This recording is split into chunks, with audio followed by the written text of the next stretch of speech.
So, Christmas season, we're, I think, finished with children's programs, getting ready for Christmas Eve service, lots of things in the works, and just wanted to have a word to folks who maybe for this time of year isn't as much joy as it seems to be for others.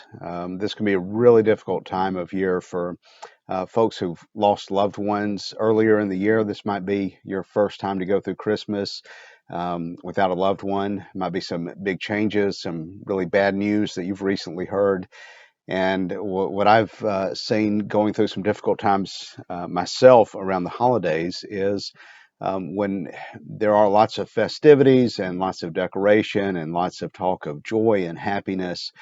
If you're struggling in relationships, if you're grieving because you've lost someone, if you're scared because you've just heard some really bad medical news, all of those emotions and difficulties for you can be really heightened because it seems like everybody else is just overflowing with joy, and it can just kind of put your feelings into a dark contrast.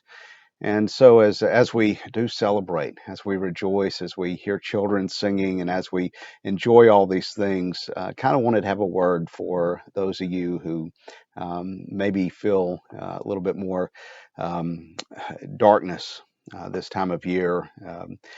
And that is, one, you're not alone. Um, don't let the joy of others make it feel like you're the only one who's going through difficulties. Um, Difficulties have a way of kind of isolating us and making us feel as though we are the only ones suffering or hurting. And I want you to know you're not forgotten. Other folks do remember and think about you. And the main thing I wanted to share with is most of all, the whole idea of Christmas is proof that above all else, God doesn't forget you.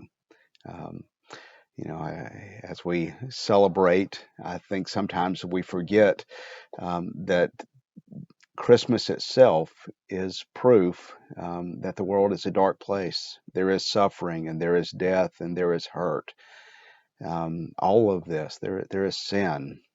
And the reason we celebrate Christmas is because in the midst of this, God sent a Redeemer. He sent someone to rescue us. God knows our condition, and He knows that there is darkness in this world. And so, as we celebrate light, as we celebrate the birth of a Redeemer, we're also acknowledging there is darkness. And we're acknowledging that God recognizes our need for redemption. And so even in the midst of our joy is the recognition that the light shines in the darkness. Um, there is darkness. But the good news, and even in your darkness, is the darkness has not overcome the light of the world, Jesus Christ. So as you go through this season, I hope even that might be good news and something to celebrate, if not with as much joy as you might feel other years, maybe with just the persistent hope that clings to that good news, even in the midst of darkness. Blessings. Merry Christmas.